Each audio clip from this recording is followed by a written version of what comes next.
Hej Henrik. Hej Henrik. Ja, og vi har så taget en ret linje med i dag, og funktionsforskriften for den rette linje lyder fx lige med ax plus b. Øh, A det er altså lige med hældningstallet, og b det er lige med skæringspunktet i y.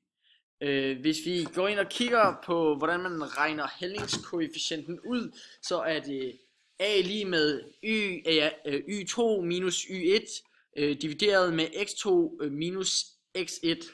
Og hvis vi kigger på vores eksempel, så kan vi se, at x1 og y2, eller det første punkt her, det er x1 og y1, og det næste punkt, det er x2 og y2, og de er så begge to, eller x1 og y1, det er begge to 1, og y2 og x2 er begge to 2, og derfor siger vi så 2, altså det vil sige y2 minus y1, det vil sige 2 minus 1, lige med 1, divideret med 2 minus 1, som også er 1, og 1 delt med 1, det giver jo bare 1. Ja. Og så derfor er hældningskoefficienten altså 1. Hvis vi så kigger på på b, altså skæringen i y, så siger vi bare y1, som er 1, minus a, som er hældningskoefficienten, som så også er 1, x1, som så også er 1, så det vil sige 1 minus 1 gange 1, det giver 1, lige med 0. Så skæringen i y-linjen er altså 0, som det også ses på vores linje, eller på vores rette linje her. Jeg vil forklare lidt om en eksponentiel vækst, og det er, vi har fundet et eksempel med tiger, og jeg vil starte med at læse op. Det antages, at antallet af tiger i Indien aftager eksponentielt. I år 2002 var der 3.600 tiger, og i år 2006 var der 1.918 tiger. Så har vi opstillet en eksponentiel model af typen, og den lyder som følgende. Fx lige med b gange a i x'ene. Og det beskriver simpelthen udviklingen af antal tiger i Indien fra år 2000. Hvis vi starter med at kigge på a, vi finder ud af, hvad a er ved at sige x2 minus x1 kvadratrundet af y2 divideret med y1. Og som der står her, så er x1 det er 2, x2 det er 6, y1 3600, y2 1918. Altså x1 det er fordi det er i år 2002, og det er 2000, altså x2 det er 2006, y1 det er så antallet af tiger der var der i år 2002, og y2 det er så de antal tiger der var til slut. Ja. Det får vi til 0,854. Og nu skal vi så bruge det til at udregne b også. Og der siger man yn divideret med a i x'ene. Og n, den kan du selv bestemme, hvad det skal være. Det må bare ikke være y1 og x2. Så vi har valgt at bruge y1 divideret med a i x førstene. Ja. Og tallene det lyder på 3600 divideret med 0,8544 i anden. Og det får vi til 4931,5112.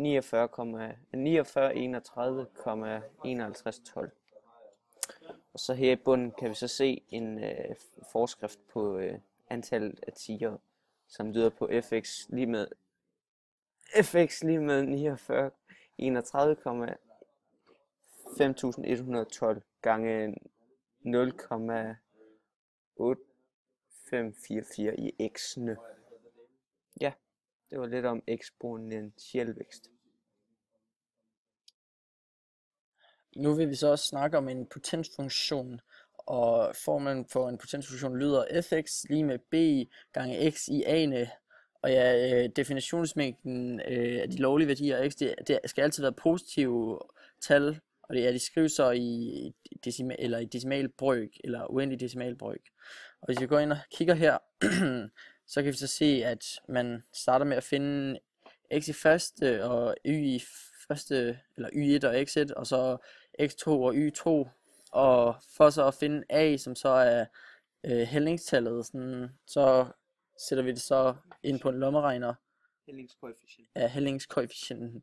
Sætter vi det ind på en lommeregner og sætter i ind, og så i parentes y2 divideret med y1, og så divideret med ln parentes x2 divideret med x1. Og så kan vi så se et eksempel herinde, hvor der er nogle tal, hvor vi gør, så får man for eksempel 0,33. Så skal vi så finde b, og det gør vi så ved at sige y1 divideret med x1 i a'ene. Og så siger vi så y1, det er så de 7, og som vi ser for det andet eksempel her, eller som vi kan se heroppe.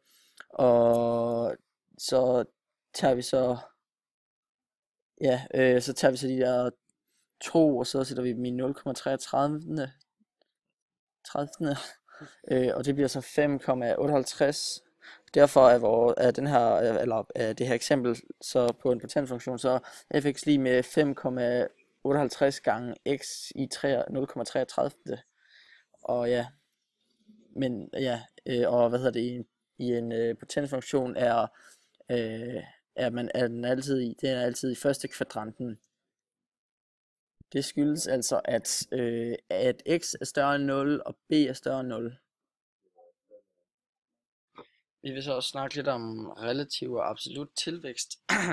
Og vi har et eksempel med den ene, og med absolut og med relativ absolut tilvækst.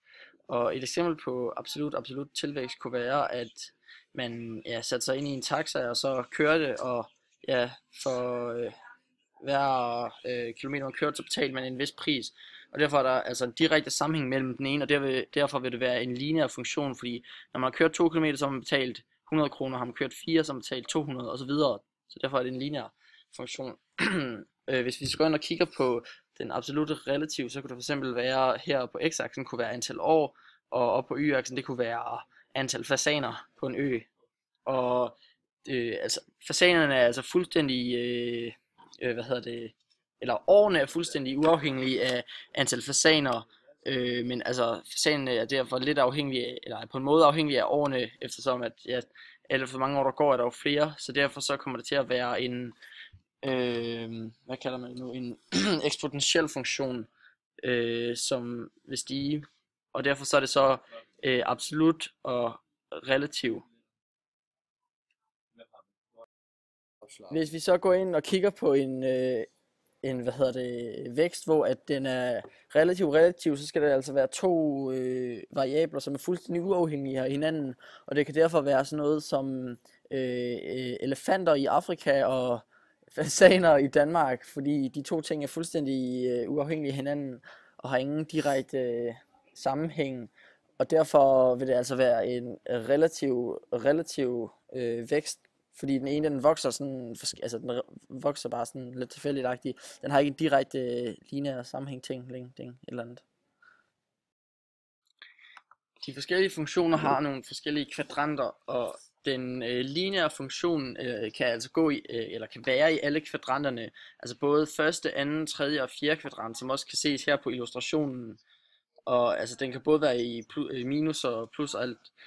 Hvis vi så går ind på eksponentiel funktionen, som ses her, så kan den kun være i første og anden kvadrant, hvorimod at potensfunktionen kun kan være i første kvadranten.